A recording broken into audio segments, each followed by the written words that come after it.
ఢిల్లీ ఎర్రకోట దగ్గర బ్లాస్ట్ తర్వాత చిన్న ఘటన జరిగిన దేశం మొత్తం ఉలిక్కిపడుతోంది. నిన్న రాత్రి హైదరాబాద్ లో జరిగిన ఒక ప్రమాదం ఇలాగే హై టెన్షన్ క్రియేట్ చేసింది. హైదరాబాద్ చాలిబండలో భారీ అగ్ని ప్రమాదం జరిగింది. ఈ ప్రమాదంలో ఒక్కరు చనిపోయారు, నలుగురు గాయపడ్డారు. మంటల్లో పూర్తిగా కాలిపోయింది ఎలక్ట్రానిక్ షోరూమ్.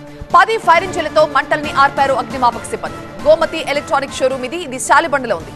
నిన్న రాత్రి 9:30 ప్రాంతంలో షాప్ క్లోజ్ చేసే సమయంలో షట్టర్ దించేందుకు సిబ్బంది రెడీ అవుతున్న టైంలో ఒక్కసారిగా అగ్ని ప్రమాదం జరిగింది.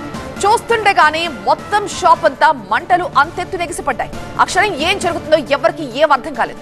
వెంటనే ఫైర్ ఇంజిన్లకు ఫోన్ చేసి పిలిపించినా మంటలు చల్లారడానికి చాలా సేపు పట్టింది.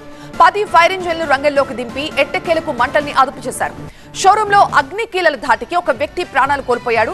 ఇంకా అతను ఎవరు అన్న విషయాన్ని గుర్తించలేకపోయారు. అయితే ఈ ప్రమాదంపై ఇప్పుడు అనేక అనుమానాలు తెరపైకొస్తున్నాయి. ఇంతకీ పేలుడు షోరూమ్ లో జరిగిందా, బయట ఉన్న కారులో జరిగిందా? చాలిబండలో అగ్ని ప్రమాదానికి కారణాలపై ఇంకా క్లారిటీ అయితే రాలేదు. అప్పుడే వచ్చిన కారులో బ్లాస్ట్ జరిగిందని ప్రత్యక్ష సాక్షులు చెప్తున్నారు. ఈ ఘటనపై పూర్తి స్థాయిలో విచారిస్తున్నామని డీసీపీ చెప్పారు. ఇక మృతుడి వివరాలపై కూడా ఆరా తీస్తున్నారు. పేలుడు ధాటికి రోడ్డుపై వెళ్తున్న వాళ్లకు కూడా గాయాలయ్యాయి. కారు వెనుక భాగంలో బ్లాస్ట్ జరిగిందని ప్రత్యక్ష సాక్షులు చెప్తున్నారు. गए थे, मैं वहाँ से आ रहा था पैसेंजर ऑटो में बैठ के आ रहा था। यहाँ पे ऐसा शटर थे, ब्लास्ट हो गया शटर निकल के हमारे ऑटो को मारा। जो ऑटो में था वो पब्लिक की छुट्टियाँ लगा के पैरा एक पैर है ये हाथ है। घर का मरम लगा सैयद साबिर है मेरा। ये पूरा जल गया, लेडीज का ये शलवार वाला शर्ट सब जल गया। ऑटो वाले को, ऑटो में ड्राइवर को भी बाला जल गए। ये ड्राइवर है, बाला जल गया, ड्राइवर हाथ पूरा जल गया बेचारे का। ఇక్కడ గోమతి ఎంటర్ప్రైజ్ సుమారు 10 o'clock వాళ్ళు షాప్ బంద్ చేసే టైం అయిందని సామాన్లన్నీ సర్దుతున్నారు. ఇంతలో ఒక కారు వచ్చి ఆగింది. అందులో ఇద్దరైతే ఉన్నారు, మిగతా ఎంతమంది కూర్చొని తెలియదు. కారు వచ్చి ఆగిన ఒక 10 seconds 15 secondsలో కార్ డ్రైవర్ షాప్లోకి వెళ్ళడం జరిగింది. ఐ థింక్ ఏమైనా పర్చేజ్ చేయడానికి వచ్చినట్టు. ఒక షటర్ వాళ్ళు బంద్ చేసే క్రమంలో కారు వెనుక భాగంలో ఒకటేసారి బ్లాస్ట్ జరిగింది. అసలు కారులో వెనుక ఈ సిఎన్జీలు ఉంటాయి, రేపు అవన్నీ పేలి ఉండొచ్చు, లేకపోతే ఇంకేమైనా కావచ్చు, అది మనము తెలియదు. అది కారు పగలగానే అందులోంచి మంటలు వ్యాప్తి చెందింది. ఆ మంటల దాటికి ఒక వ్యక్తి ఎగిరి ఎదురుంగ షాప్ దగ్గర పడి ఇమీడియట్లీ చనిపోవడం జరిగింది. పోలీసులకు అందిన ప్రాథమిక సమాచారం ప్రకారం షోరూమ్ లోనే మంటలు అంటుకున్నాయని చెప్తున్నారు. కానీ ఒకరిద్దరు ప్రత్యక్ష సాక్షులు చెప్తున్న ప్రకారం బయట ఆగిన కారులోనే పేలుడు జరిగింది అంటున్నారు. ఏది నిజం, ఇది తేల్చేందుకు పోలీసులు క్లూస్ టీమ్ ని కూడా రంగంలోకి దించారు.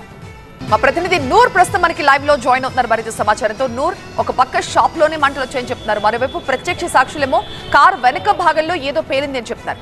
పోలీసుల విచారణలో ఏం క్లారిటీ వచ్చింది? నైట్లో ఈ ప్రమాదం జరిగిన తర్వాత సౌత్ జోన్ డీసీపీ కిరణ్ అయితే స్వయంగా ఇక్కడ మొత్తం ఈ ఆపరేషన్ని మానిటరింగ్ చేస్తూ వచ్చారు. అతను స్వయంగా 10 ఫైనల్ ద్వారా ఈ మంటలు ఆర్పే ప్రయత్నాలు అయితే చేశారు. ప్రత్యక్ష సాక్షులు అయితే ఏదైతే చెప్పుకొస్తున్నారో, ఏదైతే ఈ కారు ఉందో, ఈ కారు వచ్చి ఫస్ట్ షోరూమ్ ముందర ఆగింది. దీంట్లో నుంచి కొంతమంది షోరూమ్ బంద్ చేసే సమయంలో ఈ కారులో నుంచి కొంతమంది దిగి లోపలికి వెళ్ళారు. తర్వాత ఒక్కసారిగా బ్యాక్ సైడ్లో పేలుడు జరిగినట్టు కూడా ఇక్కడ ఉన్న ప్రత్యక్ష సాక్షులు అయితే చెప్పుకొస్తున్న పరిస్థితి. రాత్రి డీసీపీతో ఇదే వ్యవహారం పైన టీవీ9 ప్రశ్నించినప్పుడు, లేదు షోరూమ్ లోపల మంటలు వ్యాపించాయి, తర్వాత మంటలు ఒక్కసారిగా బయటకు వచ్చిన తర్వాత ఏదైతే షోరూమ్ బయట ఈ కారు ఉందో ఈ కారులో మంటలు వ్యాపించాయి, తర్వాత ఒక్కసారిగా పేలింది అనేది కూడా డీసీపీ అయితే చెప్పొస్తున్నారు. ఇప్పుడు ప్రత్యక్ష సాక్షులు ఒక పక్క డీసీపీ చెప్తున్న ఈ మొత్తం వ్యవహారం పైన హైదరాబాద్ నగర కమిషనర్ సజ్జనార్ ఆన్సర్ ఇస్తే తప్ప ఈ అనుమానాలకి ఇంకా ఆన్సర్ ఎవరిచ్చే అవకాశం ఉండదు. ఇక్కడైతే చాలా పెద్ద ఎత్తున క్లూస్ టీమ్తో పాటు ఒక పక్క మరొకసారి ఇక్కడ ఫైర్ బ్రాకెట్ని కూడా రంగంలో సిద్ధం చేశారు. ఇక్కడైతే మంటలు ఇప్పటికీ లోపల నుంచి కొద్దిగా ఎక్కువగానే వస్తున్నాయి. మనం ప్రమాద తీవ్రత కనుక చూసుకుంటే లోపల ఏదైతే ఏసీ కంప్రెసర్స్ ఉన్నాయో అవి కూడా పూర్తిగా కాలి బూడిదైపోయిన పరిస్థితి. ఎక్కువగా ఈ షోరూంలో ఏసీలు, ఎలక్ట్రానిక్ వస్తువులు ఎక్కువగా ఉంటాయి. లోపల చాలా పెద్ద షోరూమ్ అది. ఓల్డ్ సిటీకి అతి పురాతనమైన షోరూమ్ అనేది కూడా చాలామంది ఇక్కడ ఉన్న పబ్లిక్ అయితే చెప్పుకొస్తుంటారు. కానీ ఒక్కసారిగా లోపల గన మంటలు షార్ట్ సర్క్యూట్ అయితే బయట రోడ్ పైన ఉన్న కారుకి మంటలు ఎలా వ్యాపించాయి అనేది కూడా ఇక్కడ పెద్ద అనుమానాలకు అయితే దారితీస్తున్న పరిస్థితి మనం చూడొచ్చు. కారు పూర్తిగా కాలి బూడిదైపోయింది. కారు బ్లాస్ట్ అయిన తర్వాత ఎవరైతే షోరూమ్ బయట ఉన్నారో ఆ వ్యక్తి ఇక్కడి నుంచి సుమారు 100 మీటర్ల దూరంలో పోయి ఎగిరిపట్టి అక్కడే అతను చనిపోయాడంటే దీని తీవ్రత ఏ విధంగా ఉందో మనకి దృశ్యాలు చూస్తే అర్థమవుతుంది.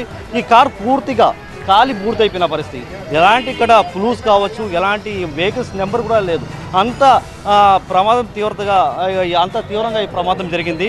మరోవైపు 2 వీలర్ వాహనాలు ఏవైతే ఉన్నాయో అవి కూడా పూర్తిగా కాలి బూడిదైపోయిన పరిస్థితి మనం చూడొచ్చు. సాధారణంగా ఇలాంటి వెహికల్స్లో ఏదైతే ఇంజన్స్ ఈ టైర్స్ ఏవి ఉంటాయో అది కూడా పూర్తిగా కాలి బూడిదైపోయిన పరిస్థితి. సాధారణంగా ఇలాంటి ప్రమాదాలు జరిగినప్పుడు ఎక్కువగా ఫైర్ అధికారులు అయితే రంగంలోకి దిగారు, మంటలు ఆర్పే ప్రయత్నం అయితే చాలా వరకు చేశారు. కానీ ఈ ప్రమాదం పైన, ఈ తీవ్రత పైన హైదరాబాద్ నగర కమిషనర్ ఉన్నత స్థాయి అధికారులు ఆన్సర్ ఇస్తే తప్ప ఈ అనుమానాలకి తెరలేపుతున్న పరిస్థితి. ఇప్పటికే ప్రజలైతే ఇక్కడ ఎవరైతే ప్రత్యక్ష సాక్షులు ఉన్నారో వాళ్ళు కూడా ఈ ప్రమాదం జరిగింది, ఫస్ట్ కార్లో బ్లాస్ట్ జరిగిన తర్వాతే మంటలు చాలా వేగంగా వ్యాపించాయనేది కూడా చెప్పుకొస్తున్న పరిస్థితి. రైట్.